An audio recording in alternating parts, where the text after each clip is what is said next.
नवदुर्गाओं में गायत्री साधना। यों तो वर्षा, शरद, शिशिर, हेमंत, वसंत, ग्रीष्म ये 6 ऋतुएं होती हैं और मोटे तौर से सर्दी, गर्मी, वर्षा यह 3 ऋतु मानी जाती हैं। पर वस्तुतः 2 ही ऋतु हैं, एक सर्दी, दूसरी गर्मी। वर्षा तो दोनों ऋतुओं में होती है।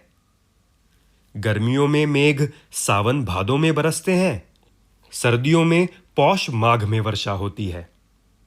गर्मियों की वर्षा में अधिक पानी पड़ता है, सर्दियों में कम। इतना अंतर होते हुए भी दोनों ही बार पानी पड़ने की आशा की जाती है। इन 2 प्रधान ऋतुओं के मिलने की संधि वेला को नवदुर्गा कहते हैं।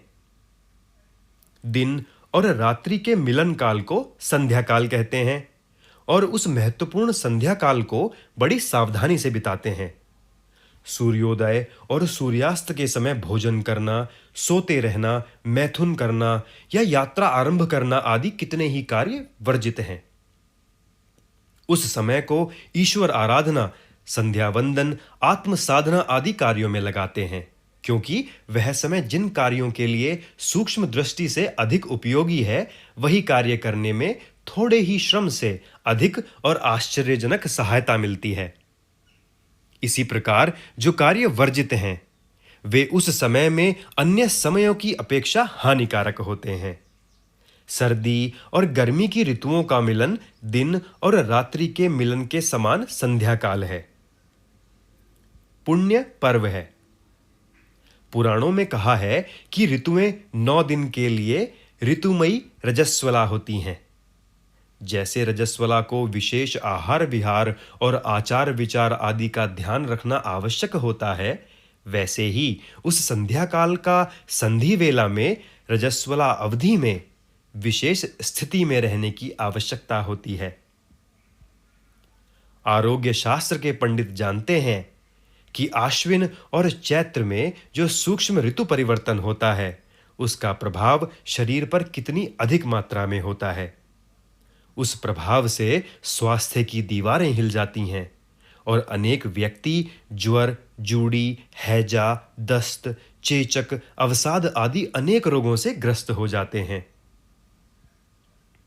वैद्य डॉक्टरों के दवाखानों में उन दिनों बीमारों का मेला लगा रहता है।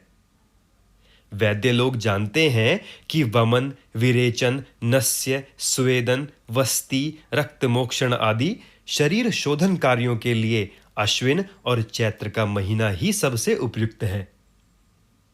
इस समय में दशहरा और रामनवमी जैसे 2 प्रमुख त्योहार नवदुर्गाओं के अंत में होते हैं। ऐसे महत्वपूर्ण त्योहारों के लिए यही समय सबसे उपयुक्त है। नवदुर्गाओं के अंत में भगवती दुर्गा प्रकट हुईं। चैत्र की नवदुर्गाओं के अंत में भगवान राम का अवतार हुआ। यह अमावस्या पूर्णमासी की संध्या उषा जैसी ही है, जिनके अंत में सूर्य या चंद्रमा का उदय होता है।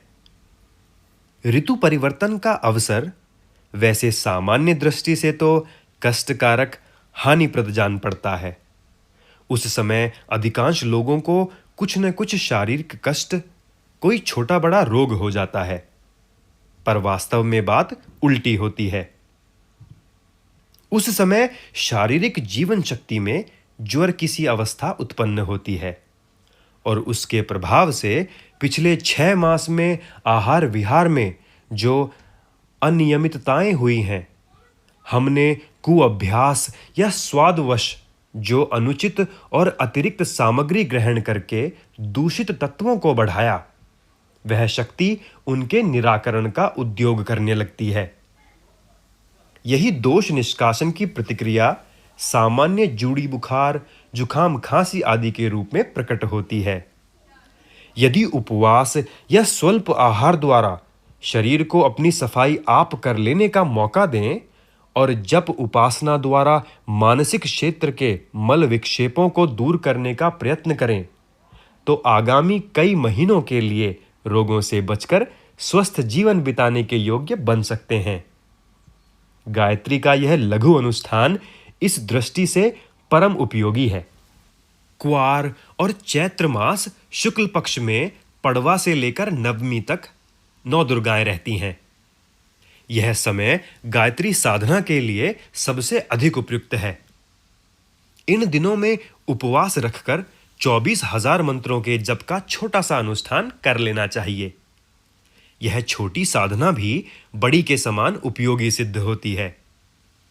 एक समय अन्नाहार, एक समय फलाहार, 2 समय दूध और फल, एक समय आहार, एक समय फल दूध का आहार, केवल दूध का आहार, इसमें से जो भी उपवास अपनी सामर्थ्यानुकूल हो उसी के अनुसार साधना आरंभ कर देनी चाहिए।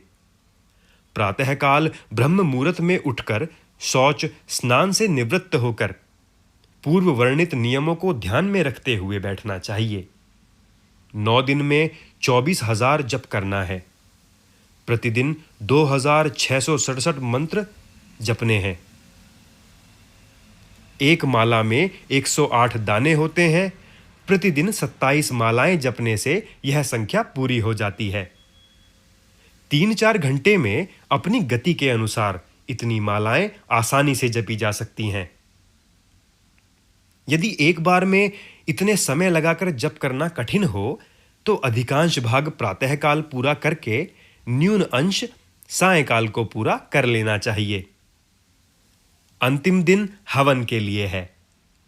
उस दिन पूर्व वर्णित हवन के अनुसार कम से कम 108 आहुतियों का हवन कर लेना चाहिए। ब्राह्मण भोजन और यज्ञ पूर्ति की दान दक्षिणा की भी यथाविधि व्यवस्था करनी चाहिए। यदि छोटा 9 दिन का अनुष्ठान नवदुर्गाओं के समय में प्रतिवर्ष करते रहा जाए तो सबसे उत्तम है। स्वयं न कर सकें तो किसी अधिकारी सुपात्र ब्राह्मण से वह करा लेना चाहिए। ये 9 दिन साधना के लिए बड़े ही उपयुक्त हैं। कष्ट निवारण, कामना पूर्ति और आत्मबल बढ़ाने में इन दिनों की उपासना बहुत ही लाभदायक सिद्ध होती है। आगामी नवदुर्गाएं निकट हैं। पाठक उस समय एक छोटा अनुष्ठान करके उसका लाभ देखें। नवदुर्गाओं के अतिरिक्त भी छोटा अनुष्ठान उसी प्रकार कभी भी किया जा सकता है। 1.25 लाख का जप 40 दिन में होने वाला पूर्ण अनुष्ठान है। 9 दिन का एक पाद अनुष्ठान कहलाता है। सुविधा और आवश्यकता अनुसार उसे भी करते रहना चाहिए। यह तपोधन जितनी अधिक मात्रा में एकत्रित किया जा सके उतना ही उत्तम है। छोटा गायत्री मंत्र। जैसे 1.25 लाख जप का पूर्ण अनुष्ठान न कर सकने वालों के लिए 9 दिन का 24,000 जप का लघु अनुष्ठान हो सकता है, उसी प्रकार अल्प शिक्षित, अशिक्षित बालक या स्त्रियों के लिए लघु गायत्री मंत्र भी है। जो 24 अक्षरों का पूर्ण मंत्र याद नहीं कर पाते, वे प्रणव और विहर्ती ओम भूर्भुवः स्वः इतना पंचाक्षरी मंत्र का जप करके काम चला सकते हैं। जैसे चारों वेदों का बीज 24 अक्षर वाली गायत्री है, वैसे ही गायत्री का मूल पंचाक्षरी मंत्र प्रणव और विहर्तियां हैं। ओम भूर्भुवः स्वः यह मंत्र स्वल्प ज्ञान वालों की सुविधा के लिए बड़ा उपयोगी है।